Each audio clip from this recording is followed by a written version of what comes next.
Assalamualaikum warahmatullahi wabarakatuh. Subhanal malikil quddus, subhanal malikil quddus, subhanal malikil quddus, subhanadzil mulki wal malakut,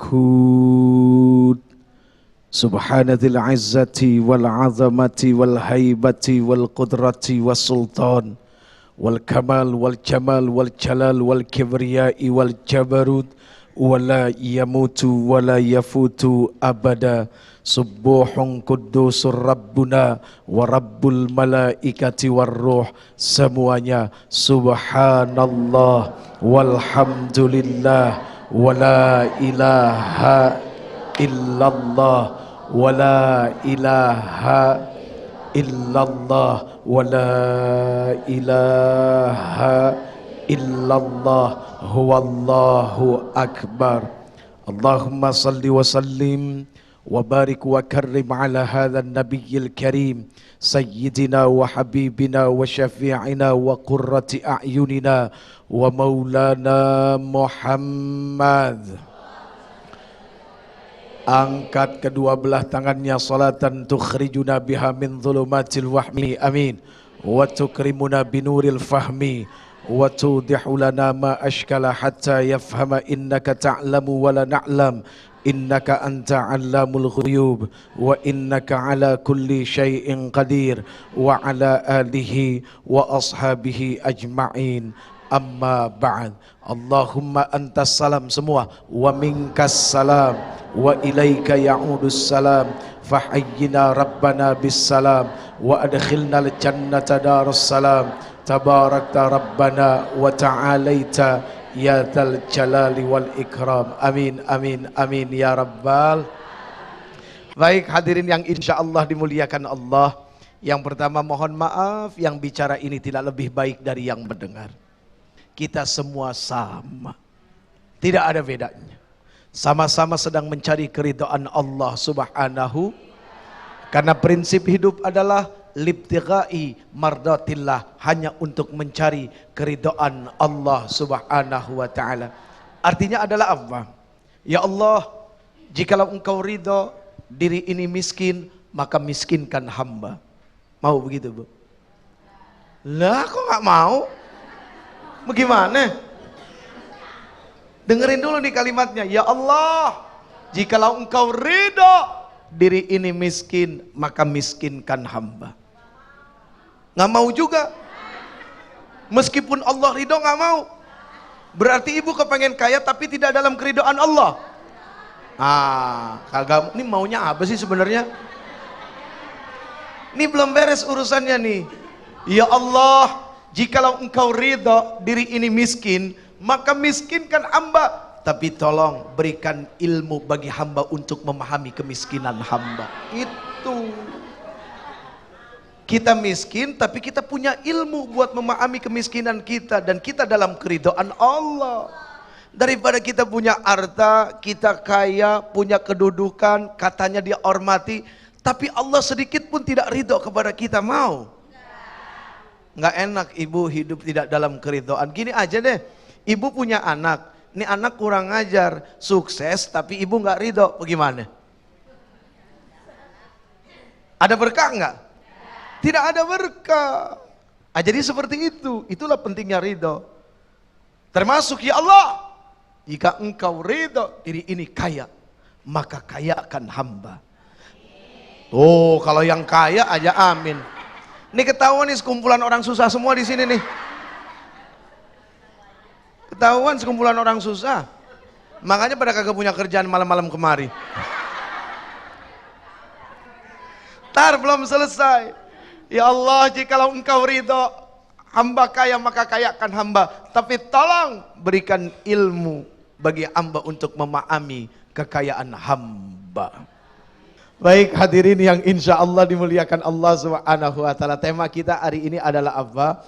Membangun generasi Rabbani. Rabbani itu adalah apa sih? Rabbani itu apa Fer? Bukan merek baju, Fer, bukan. Branding dong. Membeli nilai ketuhanan dalam hati kita. Berarti kita punya generasi yang bertuhan. Ya Bu? Betul enggak? Tapi maaf, bagaimana anak-anak kita yang muda-muda ini bertuhan kalau yang tua-tua tidak bertuhan? Berarti kan harus ada contoh. Bagaimana pola Rasul memola dirinya untuk menjadikan dirinya sebagai uswah dan qudwah. Gitu ya. Betul nggak? Yang paling efektif, ngerti nggak efektif? Paling jitu, gitu aja dah. Ya bu, bu, hoi, ini mikirin apa sih? Makanya hidup jangan kebanyakan utang. Ngutang melulu sih hidupnya. Yang paling efektif, paling jitu dari apa yang Rasul Sallallahu Alaihi Wasallam lakukan untuk diikuti apa yang menjadi keinginan adalah apa? Dengan uswah, dengan contoh atau perilaku. Seorang ayah kepingin anaknya sholat, tapi bapaknya enggak sholat. Kira-kira anaknya bakal sholat enggak?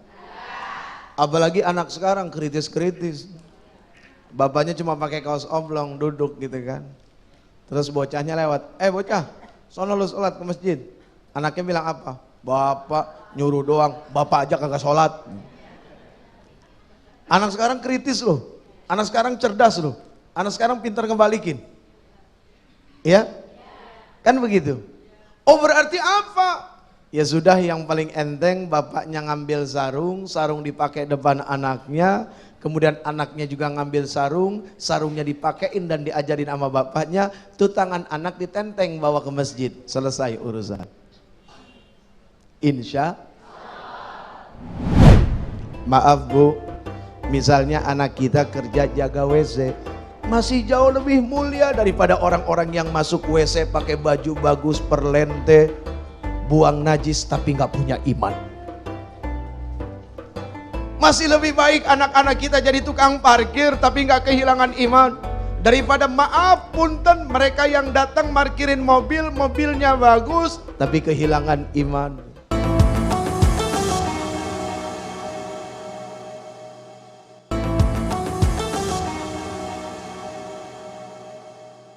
Baik hadirin yang insya Allah dimuliakan Allah, amin. Amin. Amin. Puas-puasin mumpung masih bisa hidup, ucapin amin sebanyak-banyaknya. Ntar kalau udah pindah ke kamar jenazah nggak bisa amin lagi. Iya, kalau udah pindah ke kamar jenazah yang aminin siapa? Yang aminin orang. Kalau udah nggak punya kesempatan amin susah. Aduh ya Allah ya Rabb. Baik, langsung saja. Bicara generasi Rabbani, kira-kira tanggung jawab orang tua kepada anak-anak apa? Salah satunya yang kita sampaikan tadi itu, bahwa orang tua harus menjadi uswah. Ini punten ya, bukan berarti saya sudah menjadi orang tua yang baik, tidak. Saya juga masih belajar. Masih belajar dan terus belajar, istilahnya masih jauh panggang daripada api. Gitu kan? Nah keimanan seseorang tuh seperti itu. Nah inilah yang wajib diperkenalkan kepada anak-anak. Yang pertama adalah apa? Iman. Gitu ya. Yang pertama adalah iman. Apa itu iman? Silakan dibuka surat Al-Mu'minun ayat 1 sampai ayat 11. Bismillahirrahmanirrahim. Qad aflahal mu'minuna alladhina hum fi salatihim khashi'un walladhina hum 'anil lagwi mu'ridun walladhina hum lizzakati fa'ilun walladhina hum li furujihim hafizun illa 'ala azwajihim aw ma malakat aymanuhum fa innahum ghairu malumin faman ibtagha wara'a dhalika fa ulaika humul aadun walladzina hum li amanatihim wa 'ahdihim ra'un walladzina hum 'ala salawatihim yuhafizun ulaika humul warithun alladzina yarithuna al-firdausa hum fiha khalidun.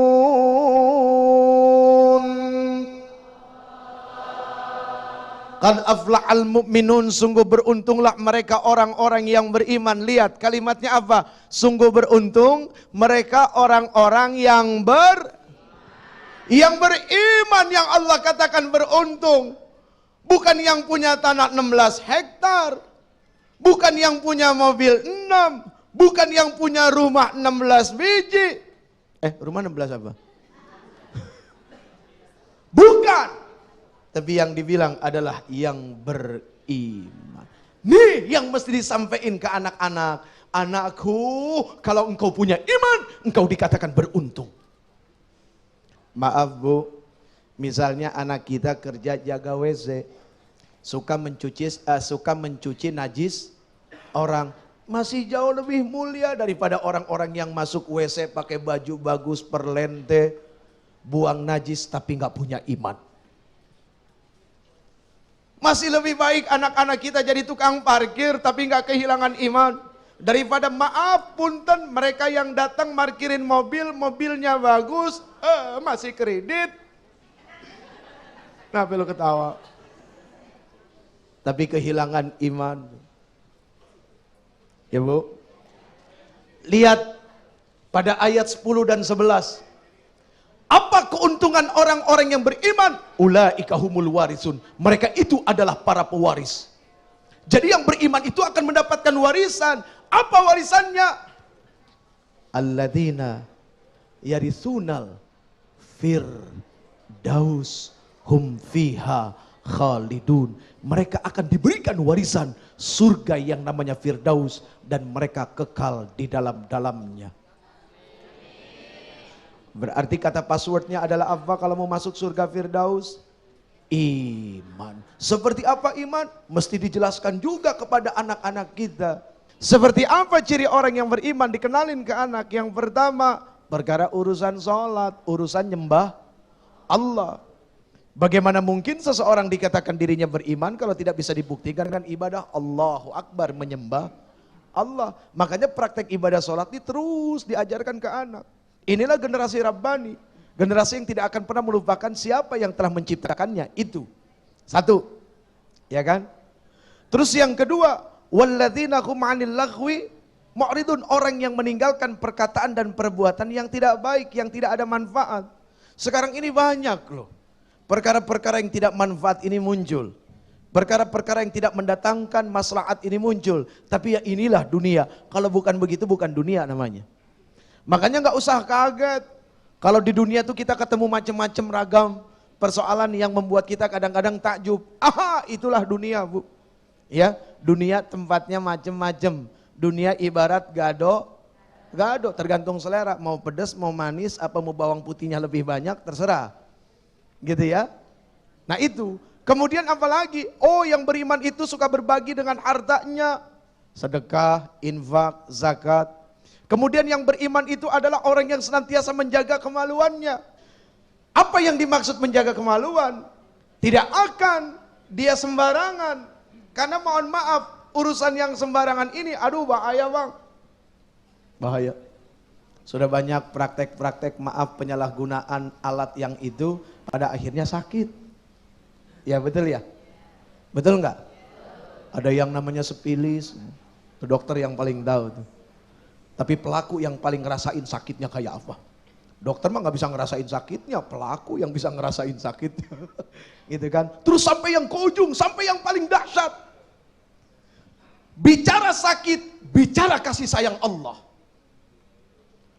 Ketika seseorang sakit, dia memahami bahwa ini adalah karunia teguran Allah, dia akan berbalik. Apa? Yang tadinya tidak terima, jadi menerima. Saya punya kakak, almarhum, semoga Allah mengampuni dosa-dosanya. Semoga Allah lapangkan kuburnya. 5-6 tahun yang lalu meninggal, sakitnya apa? Tumor Pak, ada tumor di dalam otaknya. Tidak terindikasi itu. Hanya ngeluh sakit kepala aja. Tiba-tiba drop. Kapan jatuhnya? Di saat khutbah Idul Fitri. Selesai khutbah, pas doa jatuh dia. Begitu diperiksa positif. Sebulan kemudian Selesai. Ada apa di balik ini semua? Oh, pasti ada kasih sayang Allah. Maaf, sekali waktu saya mau pergi keluar kota di bandara, ketemu seorang perempuan di restoran yang ada di bandara tuh. Ustadz, saya pengen curhat. Kenapa? Dia nangis. Ustadz, saya kena penyakit ini terus kata dokter, saya tidak lama lagi, mungkin hanya 3 bulan lagi umur saya. Gimana Ustadz? Aduh Bu, enak banget. Loh kok enak? Iya, ibu udah tahu kapan mau pulangnya. Orang yang sudah tahu kapan mau pulang berarti lebih siap-siap. Kan setiap harinya sebelum menjelang detik pulangnya, dia terus membekali diri. Sebetulnya manusia mah gak kenal mati, hanya melanjutkan hidup. Mati hanya dikenal oleh jasad, ruh pindah alam. Ingat, dunia hanyalah sebuah alam pelintasan ruh. Setelah ini pindah lagi kita ke alam barzah. Setelah itu pindah lagi kita ke alam mahsyar. Setelah itu baru pindah kita ke alam akhirat. Cuma pindah, enggak mati. Punya pacul, ada lahan, enggak bisa. Cara bagaimana nyangkul yang benar, enggak jadi sawah. Nah inilah pentingnya cara atau sistem. Nah bicara sistem enggak usah jauh-jauh, sistem terbaik adalah Al-Quran.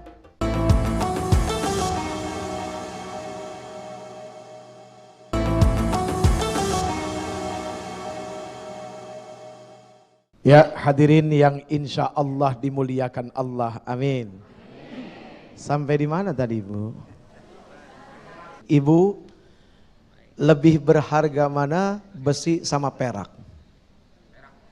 Perak. Dan lebih berharga mana perak dengan emas? Tuh. Kira-kira kalau ada 3 benda di depan mata kita, besi, perak sama emas, pilih yang mana? Emas.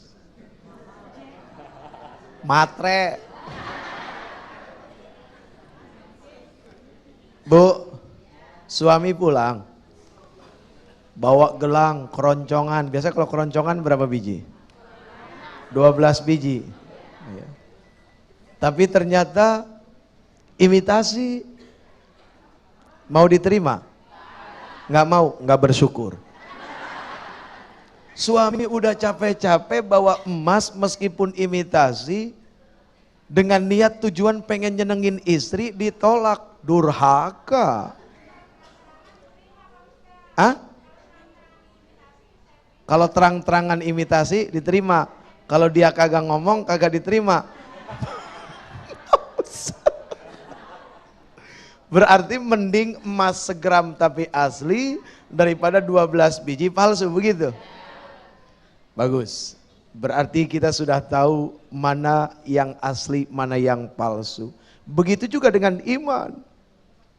Saleh itu adalah kemurnian daripada keimanan. Gitu kan ya.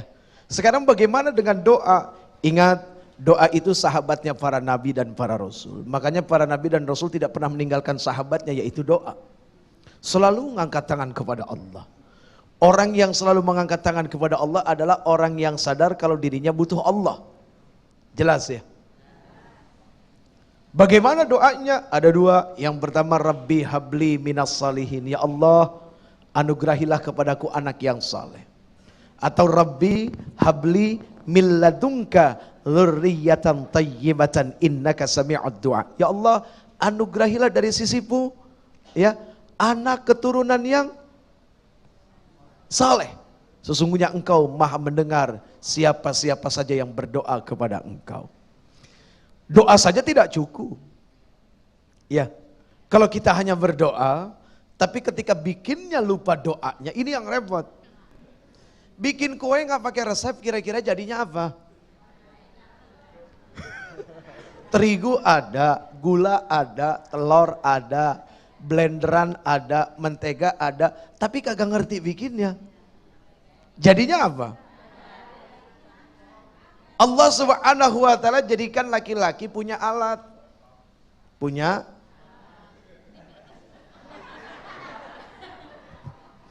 dan Allah Subhanahu wa ta'ala jadikan perempuan punya alat juga. Laki-laki alat, perempuan alat. Ini kenapa yang ngelihatnya nih? Biasa aja kali. Tapi ketika kita tidak mengerti cara menggunakan alatnya, ini bagaimana? Ngerti, cuma sembrono. Jadinya apa? Punya pacul, ada lahan, nggak bisa cara bagaimana nyangkul yang benar, nggak jadi sawah tuh. Seperti itu. Kemarin saya ngobrol dengan Kiai Mufid Al-Fakir. Suami istri nikah, biasanya kalau anak pertama lebih serius bikinnya. Makanya doanya kenceng kalau anak pertama. Begitu anak kedua mulai itu laki-laki sudah terkontaminasi pikirannya. Sama siapa? Perempuan-perempuan cakep yang ada di luar. Doanya udah ngaco. Karena pikirannya sudah terkontaminasi dengan perempuan-perempuan di luar. Yang ketiga pakai nonton begituan dulu baru bini digituin. Punten ya, yang laki-laki maaf, yang laki-laki maaf. Makanya hasilnya yang kedua, ketiga, keempat pada kacau semua. Nah inilah pentingnya cara atau sistem. Nah bicara sistem gak usah jauh-jauh, sistem terbaik adalah Al-Quran. Uhilla lakum lailatas siyam, ya, ar-rafath. Allah halalkan bagi kamu di malam-malam Ramadan itu ar-rafath, bermesra-mesraan, berporno-pornoan kepada istri-istri kamu. Hunna libasul lakum wa antum libasul lahun. Istrimu adalah pakaianmu dan kamu juga adalah pakaian daripada istrimu tuh. Istri kalau siang di bulan puasa halal apa haram? Haram, meskipun istri, apalagi cuma selingkuhan. Dengerin Jeffrey. Ini Masya Allah. Di bulan puasa istri halal, malam, siang haram. Nunggu beduk halal. Ya Allah. Jadi gitu doanya, Rabbi habli minas salihin, Rabbi habli min ladunka dzurriyyatan innaka sami'ud doa. Doanya dibaca, praktek untuk mendapatkan anak yang baik bisa dilihat dari sifat kedua orang tua, ibu dan bapak.